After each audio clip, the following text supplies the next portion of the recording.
Hello friends, आप सभी का स्वागत है आपके अपने इस यूट्यूब चैनल जी के ट्रिक्स विद सादिक में।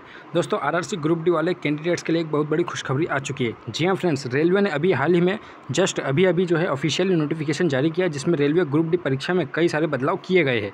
मेडिकल स्टैंडर्ड इसमें पुराना वाला ही रखा गया है और कई सारे बदलाव किए गए हैं, जिसमें ईडब्ल्यूएस सेक्टर के मतलब कि ईडब्ल्यूएस कैंडिडेट वालों के लिए भी खुशखबरी है और मेडिकल वाले पोस्ट प्रेफरेंस वगैरह से संबंधित जितने भी कैंडिडेट थे मेडिकल से रिलेटेड उन सब के बारे में मतलब कि यहाँ पर खुशखबरी है। तो रेलवे का ऑफिशियल नोटिफिकेशन जारी हो चुका है। परीक्षा कब से होगी इसी वीडियो में हम बात करेंगे, परीक्षा कब से होने वाली है। तो चलिए दोस्तों, वीडियो को शुरू करते हैं। इससे पहले जो चैनल पर नए प्लीज़ चैनल को सब्सक्राइब जरूर कीजिएगा, बेल आइकन जरूर दबाएगा रेलवे भर्ती बोर्ड की पल पल की अपडेट्स के लिए। तो चलिए दोस्तों, वीडियो को शुरू करते हैं। तो देखिए दोस्तों, ऑफिशियल नोटिफिकेशन देखने के लिए आपको सबसे पहले आरआरबी मुंबई की वेबसाइट पर आ जाना है। जी हाँ फ्रेंड्स, हमने यहाँ पर आरआरबी मुंबई की ऑफिशियल वेबसाइट को ओपन कर रखा। आप जब यहाँ पर नीचे आएंगे तो यहाँ पर देखिएगा, यहाँ पर इंपॉर्टेंट मैसेज का जो सेक्शन दिया जा रहा है इसमें आपको क्लिक करना है। जब आप इसे क्लिक कर देंगे, जब हम इसे ओपन करेंगे तो आप देखिएगा आज ही के दिन अभी ही थोड़ी देर पहले मतलब यहाँ नोटिस जारी किया गया है।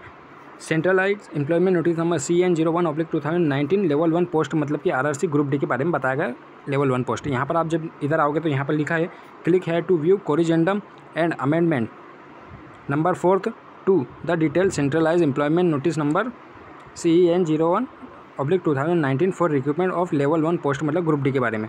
तो जैसे हम इसे डाउनलोड कर लेंगे तो इसे आप देखिए, हमने ऑलरेडी इसे डाउनलोड कर रखा है। हम इसे यहाँ से ओपन कर लेंगे। जब हम यहाँ पर ओपन करेंगे तो आप देखिएगा, यहाँ पर हमने इसे यहाँ पर देखिए, यहाँ 3 पेज में यहाँ पर ये जो है नोटिस दिया गया है। यहाँ पर देखिए आप, government of India, minister of railways, railway recruitment board, corrigendum and amendment number 4 to detailed centralize RRC 01/2019 level 1 post के लिए। ठीक है, यहाँ पर इन्होंने दिया है कि डेट ऑफ इशू आज के दिन ही मतलब यहाँ पर जारी किया गया। अब यहाँ पर इंपॉर्टेंट पॉइंट हमारे लिए देखिए, ये 4th नंबर का अमेंडमेंट है कोरिजेंडम। उसके बाद with reference to the detail central employment notice number, मतलब कि ये जो है नोटिफिकेशन कब जारी किया गया था, जो आरआरसी की जब वैकेंसी आई थी, तो ये जो है 23 फरवरी 2019 को जारी किया गया था। ठीक है, अब उसी के बाद यहाँ पर उन्होंने क्लियरली दिया है कि ये सारी डिटेल दी है यहाँ पर। उसके बाद जो इन्होंने बताया यहाँ पर, ये देखिए वेबसाइट पर मतलब कि अंतिम तारीख जो थी एप्लीकेशन फॉर्म भरने की, वो सारी चीज़ें बता दी है। अब यहाँ पर जो इंपॉर्टेंट पॉइंट है, यहाँ पर and corrigendum and amendment number 1 published on 15 मार्च 2019 को जारी किया गया था। और जो कोरिजेंडम एंड अमेंडमेंट नंबर 2 था, वो कब जारी किया गया था? 27/3/2019 को। कोरिजेंडम जो 3 था वो कभी भी जारी किया गया था? 24 जनवरी 2022 को, अभी जब वो सेकंड CBT मतलब यहाँ पर लाने की बात कही गई थी, ये उसके बारे में बताया गया। तो यहाँ पर आगे दिया है through the websites of RRBs following changes are made through this corrigendum and amendment number 4, मतलब कि ये सारे जो पहले जो 3 अमेंडमेंट नंबर जो जारी किए गए थे उनको जो चेंज करके अब ये 4था कोरिजेंडम एंड अमेंडमेंट लेकर आए हैं, इसमें ये सब बताया गया है। अब यहाँ पर जो है तीनों कोरिजेंडम अमेंडमेंट जो थे उनको जो है मॉडिफाई करके यहाँ पर 4th वाला अमेंडमेंट नंबर इन्होंने जारी किया है। यहाँ पर देखिए फर्स्ट ये corrigendum and amendment number 3 published on 24 January 2022 is cancelled. यहाँ पर जो है अमेंडमेंट नंबर जो 3rd था वो पूरी तरह से कैंसिल कर दिया गया। And there for all amendment mention there and stands withdraw, मतलब कि जो बाकी के जो मतलब कि 1 और 2 मतलब अमेंडमेंट थे उनको विड्रॉ किया गया है। यहाँ पर बताया there will be only single stage computer based test CBT exam for CN01/2019, मतलब कि यहाँ पर क्लियरली इन्होंने दे दिया कि जो आपका अब जो है आरआरसी ग्रुप डी में जो है सिंगल स्टेज ही CBT एग्जाम होगा, मतलब कि CBT 1 ही यहाँ पर कंडक्ट करवाया जाएगा। CBT 2 यहाँ पर पूरी तरह से जो है कैंसिल कर दिया गया है, हटा दिया गया है।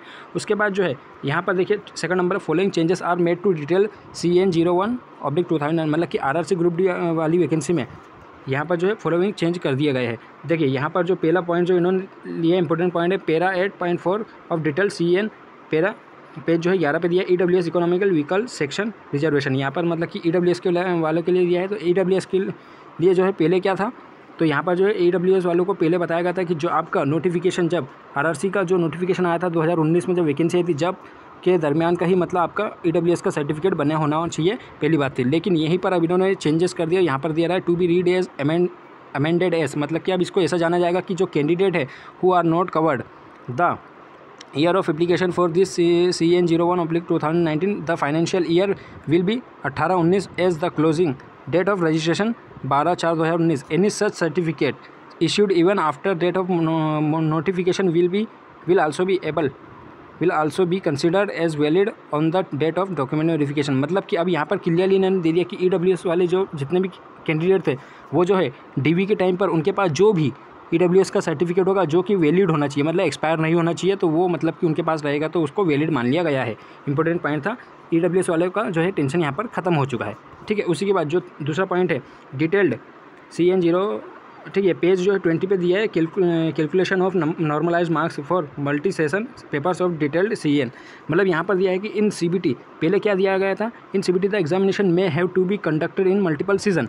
मतलब कि जो CBT एग्जाम होते हैं वो मल्टीपल सीजन में होते हैं। For this multi season papers a suitable normalization is applied to take into account any variation in the difficulty levels of the equation paper across different question papers. मतलब कि यहाँ पर जो है CBT में जब भी एग्ज़ाम क्या होता है, जब मल्टीपल सीजन में होता है तो एक नॉर्मलाइजेशन की प्रोसेस को अपनाई जाती है डिफिकल्टी लेवल को कम करने के लिए। The formula for calculating the normalization marks for the multi session papers is detailed below. मतलब कि ये सारी चीज़ें की जाती थी, लेकिन हम यहाँ पर अब कुछ नहीं देंगे। अब यहाँ पर इन्होंने क्लियरली जो पहले भी मेंशन किया था वही दिया है कि अभी कुछ टाइम पहले जो 10 तारीख को आपका नोटिस जारी किया था उसमें बताया था इन CBT द एग्जामिनेशन में have to be conducted in multiple season या शिफ्ट। मतलब कि अब जो CBT एग्जाम होगी वो भी अभी भी मतलब मल्टीपल शिफ्ट में होगी। For this multi season papers the percentile score based normalization method will be used. मतलब कि अब यहाँ पर नॉर्मलाइजेशन मेथड यूज़ नहीं होगी, बल्कि जो है परसेंटाइल स्कोर जो है परसेंटाइल स्कोर बेस्ड पर नॉर्मलाइजेशन की प्रोसेस स्टार्ट की जाए शुरू मतलब कि यूज़ की उपयोग की जाएगी। इन केस ऑफ 2 और more candidate securing same percentile score the existing criteria prescribed in para 14.3 document verification and empanelling of candidates of detail CN01/2019 for deciding merit position as in case of some marks to be used। मतलब कि क्या हो रहा है कि यहाँ पर जो है 2 कैंडिडेट जो है सेम मार्क्स जिनके मतलब वही बात है कि अगर 2 कैंडिडेट जिनके पास सेम अंक मतलब आ चुके हो तो मतलब उनको एक जो है एक क्राइटेरिया जो इन्होंने 14.3 में मेंशन किया है उसके हिसाब से मतलब इसको योग्यता के हिसाब से उनको कंसिडर किया जाएगा। उसके बाद जो है तीसरा पॉइंट है डिटेल्स पेज नंबर 20 पर document verification and empanelling of candidate. मतलब यहाँ पर इन्होंने दिया है कि पहले क्या दिया था, as per corrigendum and amendment number 2 जो 27/3 को दिया गया था। The first sentence of the para 14.3 is as based on the performance of candidates in CBT subject to their qualifying in PET candidates 1.05 times in number of extra candidate. मतलब कि पहले जो है 1.05 एक्स्ट्रा कैंडिडेट्स को लिया जा रहा था डॉक्यूमेंट वेरिफिकेशन के लिए, ठीक है, डॉक्यूमेंट वेरिफिकेशन के लिए। लेकिन वहीं पर अब इसको क्या कंसिडर किया जाएगा, क्या पढ़ा जाएगा कि the first sentence of the para 14.3 of corrigendum and amendment number 2 is now modified as follows based on the performance of candidates in CBT subject to their qualifying in PET the number of candidate to be called for document verification DV shall henceforth be equal to the number of notified vacancy. मतलब कि पहले 1.05 times candidates को बुलाया जा रहा था, लेकिन वहीं पर अब जो है 1.1 के रेशियो में ही कैंडिडेट्स को डॉक्यूमेंट वेरिफिकेशन के वैकेंसी जितनी रहेगी उतने ही कैंडिडेट्स को जो DV के लिए बुलाया जाएगा। मतलब 1.1:1 के फॉर्म में ही। उसके बाद जो सेकंड वाला दिया, second sentence to the para 14.3 as per detailed, ठीक है, this additional candidates will however be considered for impanelling only if there is a shortfall in impanelment of merit list and is replacement against the shortfall on account of not joining of recommended। मतलब कि यहाँ पर इन्होंने बोला है कि कोई भी मतलब कि एडिशनल कैंडिडेट्स को भी मतलब कि यहाँ बुलाया जा सकता है जब कोई कैंडिडेट्स मतलब कि अगर कोई ज्वाइनिंग नहीं करता है या फिर छोड़ देता है इस टाइप से। तो यहीं पर अब इन्होंने तीसरा मतलब कि पॉइंट क्या दिया, second sentence of para 14.3 is now modified as follow in case of shortfall in impanelment of candidates or other exercising RRB RRC reserve the rights to utilize the candidates down the merit list. ये मतलब कि यहाँ पर अगर कोई candidate अगर कोई joining नहीं करता है या छोड़ देता है तो यहाँ पर जो है मेरिट लिस्ट को डाउन किया जाएगा और जो भी मतलब कट ऑफ के हिसाब से मतलब कि मेरिट लिस्ट जितनी डाउन होती जाएगी उतने मतलब कि उस मेरिट लिस्ट में डाउन की लिस्ट में जितने भी कैंडिडेट आते जाएंगे उनको मतलब कि इम्पैनलमेंट के लिए बुलाया जाएगा या DV वगैरह के लिए बुला लिया जाएगा, ऐसा बताया गया है।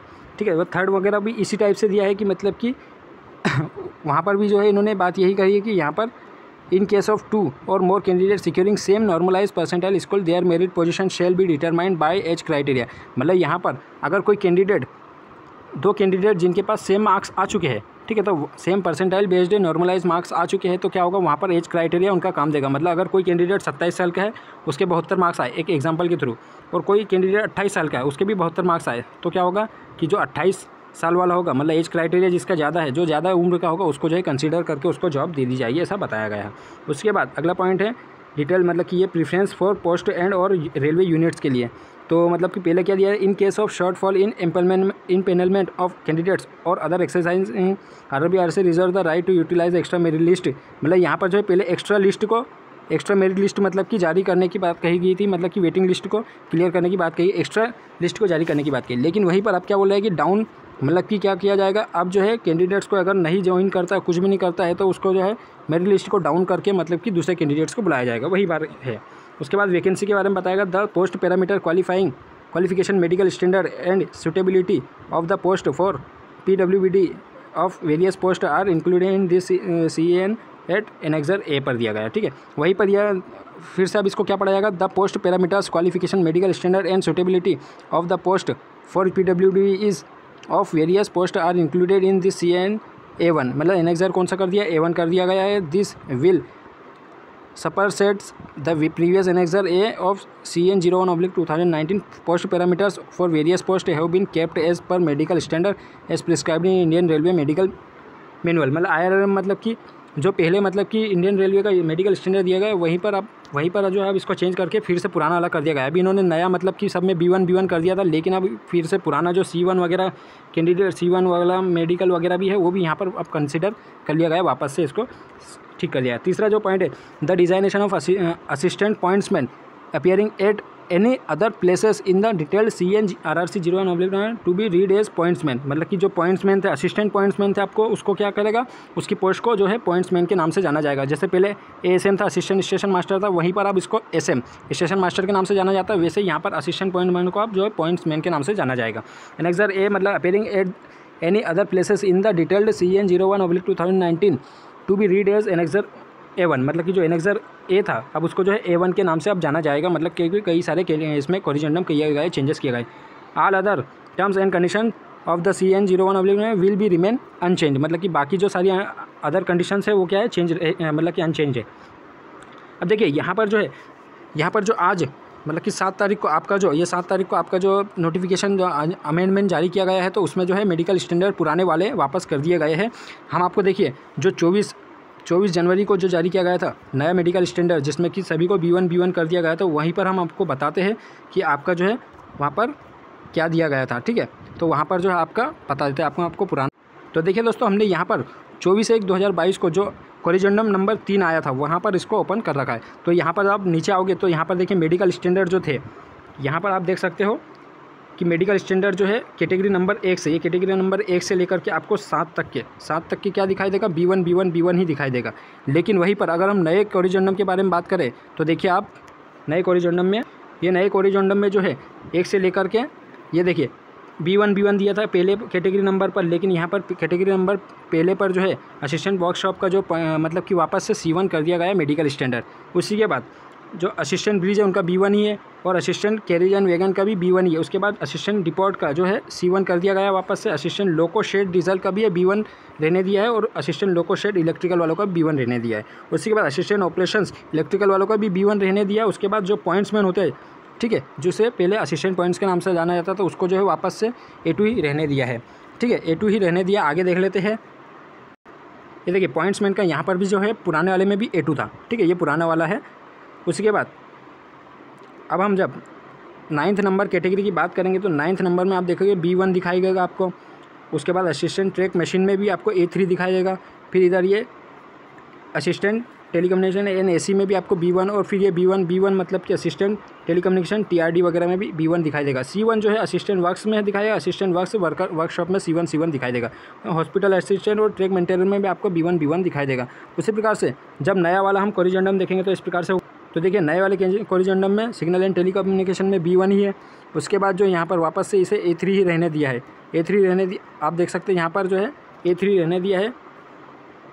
इसके बाद असिस्टेंट ये इसमें भी B1 रहने दिया। C1 जो है असिस्टेंट टेलीकम्युनिकेशन वापस से C1 रहने दिया है। ठीक है, आज के दिन मतलब इसको कंसिडर कर लिया गया है और जो है C1 रहने दिया।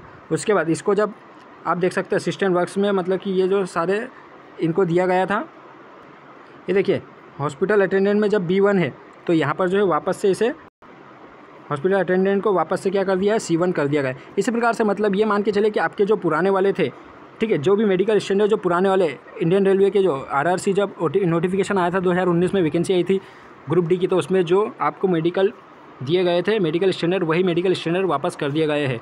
तो उम्मीद करते हैं कि यहाँ पर जो है कैंडिडेट सभी के लिए जो बहुत बड़ी खुशखबरी आ चुकी है कि आपका EWS वाले का सेक्शन का भी जो मैटर क्लॉज हो चुका है, कंप्लीट हो चुका है, आपका मेडिकल स्टैंडर्ड भी आपका क्लियर हो चुका है, और आपका जो है CBT 2 जो होने वाला था उसको भी यहाँ पर कैंसिल करके सिर्फ CBT 1 वहाँ पर एग्जाम कंडक्ट करवाना है। यहाँ पर रेलवे ने ऐसी घोषणा कर दी है। तो उम्मीद करते हैं दोस्तों कि आपके लिए बहुत बड़ी खुशखबरी है। दोस्तों के साथ इस वीडियो को ज़्यादा से ज़्यादा शेयर कीजिएगा। चैनल को सब्सक्राइब नहीं किया जाए तो प्लीज़ चैनल को सब्सक्राइब कीजिएगा। कोई क्वेरी हो तो प्लीज़ हमें कमेंट सेक्शन में आप पूछ सकते हैं, और वीडियो पसंद आए तो प्लीज़ लाइक कीजिएगा, शेयर कीजिएगा। तो चलिए मिलते हैं अगली वीडियो में, तब तक अपना ख्याल रखिए। Okay bye.